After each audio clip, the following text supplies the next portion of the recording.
and welcome back. Match 2, Star Fraction versus Molotov Coalition. For Star Fraction, we have 1 Dominix, 2 Ishtars, and 2 Rooks. And Ninja, what we got for the Molotovs? Molotov Coalition looks like they've brought out 3 Megas, a Maulus, and 1, 2, 3, 4, 5, 6 Griffins.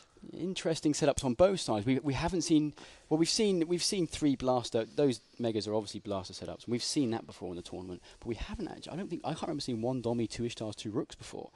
You know, it's a very strange setup. But obviously the mid slots from the Dommies and the Ishtars could be well used for dampening. Right. You have the cycle jamming from the Rook, so obviously we're going to see.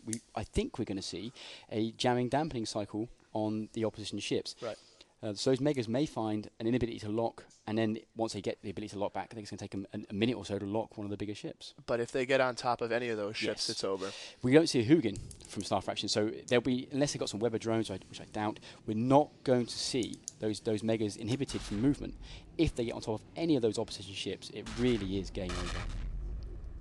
Those Megas are already hitting the Rook. They must be within strike distance. So we didn't know the starting distance, but I'm assuming it must be around. Yeah, they've primaried that Rook, and without logistics, it's dropping very fast. Yeah, and they've actually got their turrets on it. They can actually, and it's webbed, it's dead. Right. We are about to see the very first ship go down, and you know, before we had a quick chat about this when we saw the setups, and we did actually feel that this was could be a win for the Megathrons, which is an unusual. You know, 3 blaster ships don't win that often. Right, it's not something we usually see. But here, the left-hand setup relies so heavily upon getting those jams in early and getting the dampening cycles working. Well, you're trying to run 2 Rooks against 8, 9 ships, and if you miss your cycles, it's over, especially with those Megas as powerful as they are. We're seeing some damage. We are seeing some damage applied to the Molotov Coalition. We are seeing their Megathron, who will be armor tanked, of course, not even out of shields yet, and one of their Griffins in around half shields. We are seeing the second Rook webbed. It's dead. You know, as soon as it reaches structure, it's popped. I think we'll see.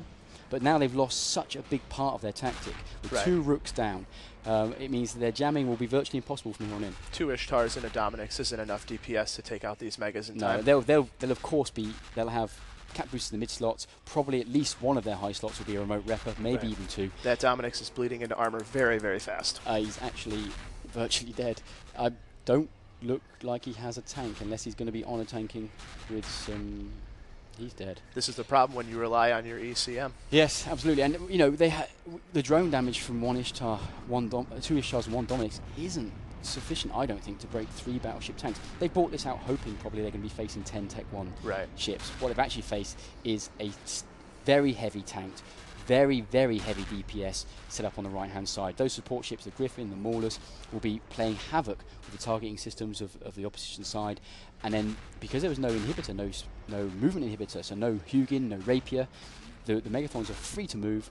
They get on top of those ships, and really, with only 1 Ishtar left and a fail to focus fire, it doesn't look like they have any chance left. Absolutely, you see actually some armor transfer going on there. So we can now confirm that the battleships, the Megathrons, were running some sort of armor transfer, remote armor repping setups. This is a prize loss. Star Fraction going down very easily to a total hell death, the first one of the tournament. Not one ship looks to us at this moment, not one ship lost from Molotov Coalition, and everything slaughtered, absolutely slaughtered. From Star Fraction. Good showing from the Molotov Coalition. Absolutely. And you know, this is a big step down from the heady days of knocking Bob out the last tournament. Right. Well, that is that. And we will pass you back to the studio and Spiral Junkie immediately.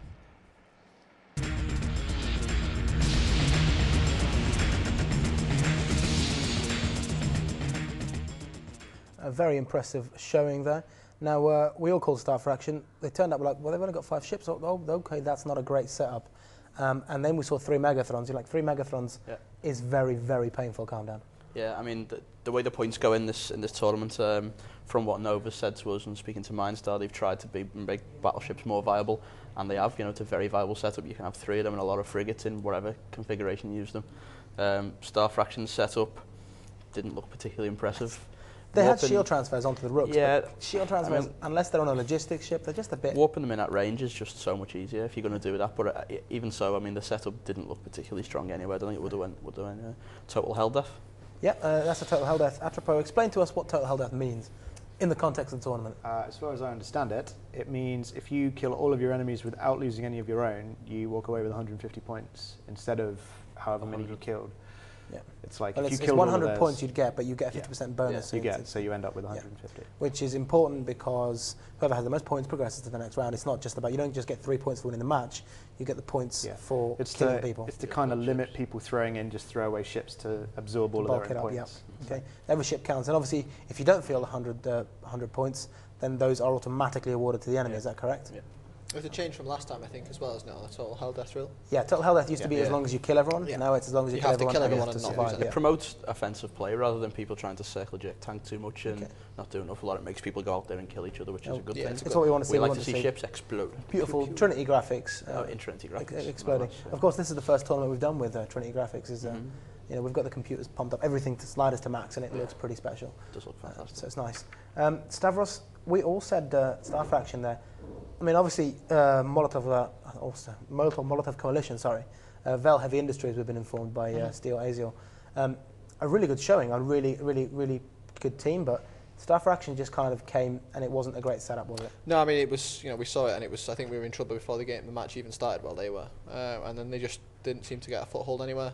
I mean, we've talked about a few things, could have got them to warp in at range or whatever, but I mean, the Megathrons were on them pretty much from the get-go, and that's a lot of pain. Even with like 3 remote rep and Ishtars, I don't... 2 and a dummy. 2 and a dummy, sorry, yeah, they still didn't even the manage to- teams in theory were doing the same thing.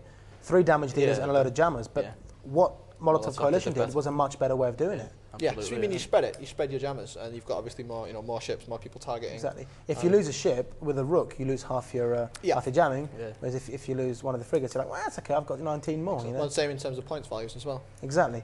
And this wasn't much DPS with the 2 Ishtars and the dummy just sat Not there. compared to 3 Megathrons. 3 Not Megathrons compared, is no, just going to destroy anything. Plus the range being so much closer this year, I think you're going to see that an awful lot more. Yeah. Battleships being cheaper, range being closer. I think you see quite a lot of Megathrons, maybe even some factional ones. Which I'm looking forward to. Yeah.